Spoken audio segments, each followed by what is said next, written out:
قیمت دلار تا آخر 402. یا خدا، لایک نمی‌کنید؟ از این سوال سخت می‌پرسید؟ ما لایک رو انجام میدیم، شما قیمت رو بهمون. 110,000 تومان. بیت کوین تا آخر سال 2023 چقدر میشه؟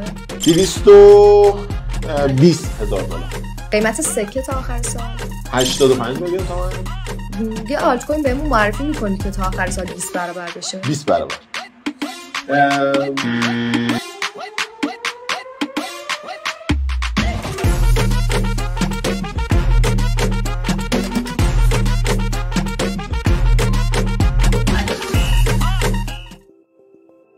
احتمالاً این چند وقت گذشته ویدیوهای متفاوتی دیدید که حرفهای آبکی میزدن و پیشگویی‌های متفاوتی داشتن از بازارهای مختلف.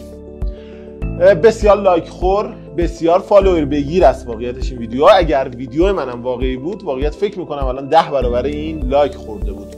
نکته‌ای که وجود داره، دارن از یک ترفند استفاده میکنن، ترفندی که ذهن ما اون باگ رو داره و دنبال حرفای قطعی است، دنبال تحلیل نیست، دنبال پیچیدگی نیست و دنبال یک عدد است. ولی متاسفانه باید بهتون بگم طبق مقالات علمی و کلی مؤسسه‌ای که اومدن کلی مطلب منتشر کردن، واقعیتش بحث پیشگویی در بازارهای مالی منتج میشود به دیوار. درسته؟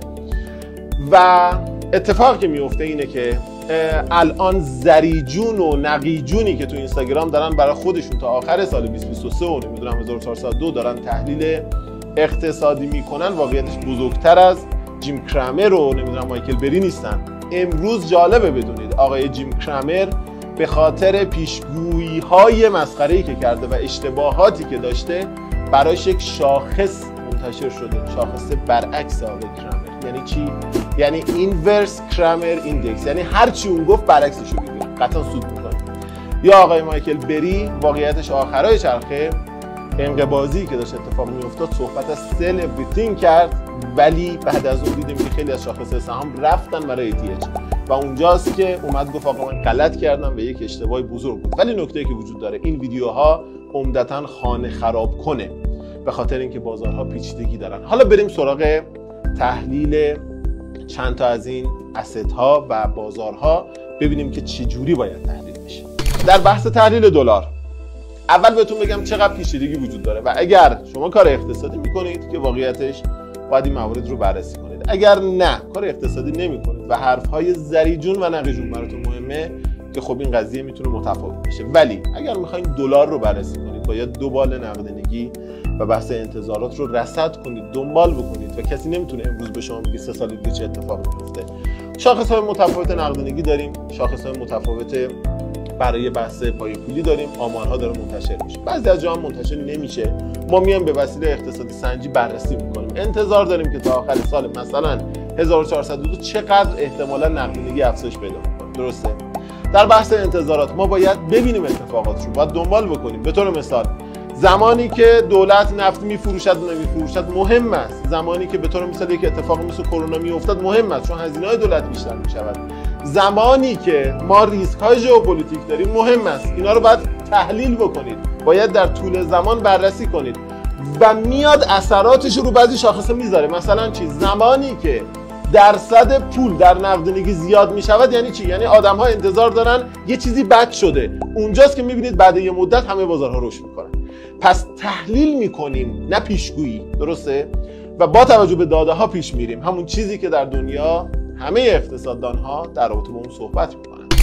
خب در بحث بیت کوین آقا ما کلی المان داریم که اگر شما در بازار کریپتوکارنسی دارین کار میکنین باید دنبال کنید. در غیر این صورت نمیتوانید واقعیتش خیلی امیدوار به این باشید که یکی به من گفته سال 2024 فلان میشود. مثلا بحث قانون گذاری داریم، باید دنبال کنید، رصد کنید. بحث ETF ها و پذیرش سازمانی رو داریم. همین دیروز خبرش منتشر شد که بلک راک تو چند ماه آتی احتمالاً ETFش تصویب میشود.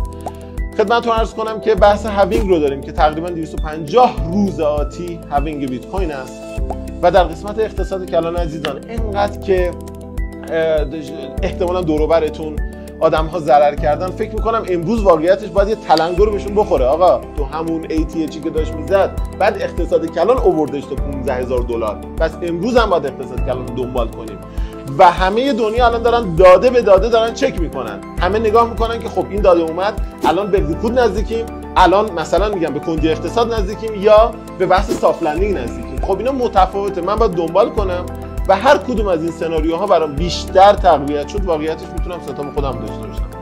در پرانتزم بگم واقعیتش بچه‌ها میدونن، خب من استوری میکنم مثلا فلان جای طلا رو بخره، اینا قضیهش متفاوته چون ستاپ دادن فرق میکنه با پیشگویی. من یک حرف متفاوتی دارم. خب حالا تو سکه ببین، امیر رمزلی اونجا اومده گفته 85 میلیون تومان.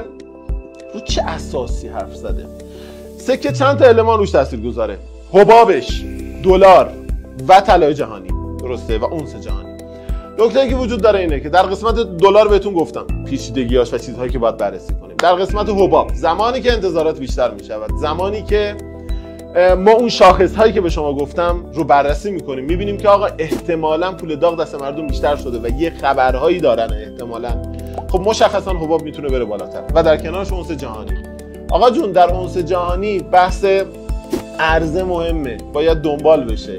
نمیدونم بحث ورود سرمایه‌های بانک مرکزی، یعنی تقاضاهایی که از سمت بانک مرکزی که بیشتر داره اتفاق میفته، اونا باید رصد بشه. بحث شما برید با نرخ بهره حقیقی چکش کنید، ببینید چقدر واقعیتش خوشگل دارن با هم عکس العمل نشون میدن. و بحث رکود شدن، بحث فرود نرم، اینا همه تاثیرگذاره. یعنی زمانی که سیاست انقباضی کمتر میشه، ما اون طرف رشد طلا داریم، به طور مثال رکود بشه رشد طلا داریم. پس ما باید یاد بگیریم که اونس رو هم تحلیل کنیم، اون موقع برای خودمون بیایم پیراهن پاره بکنیم بگیم که در آخر سال فلان میشه.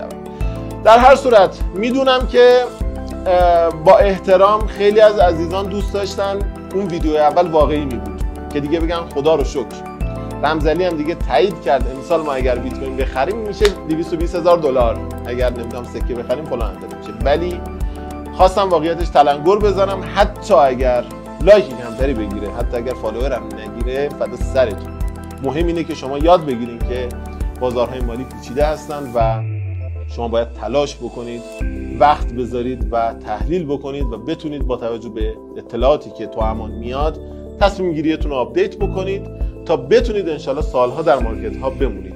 چون ورود کردن به یه مارکت و گمبل کردن و 6 ماه دیگه رفتن از اون مارکت همه بلدن. این که در مارکت ماندگار شوید داستان است.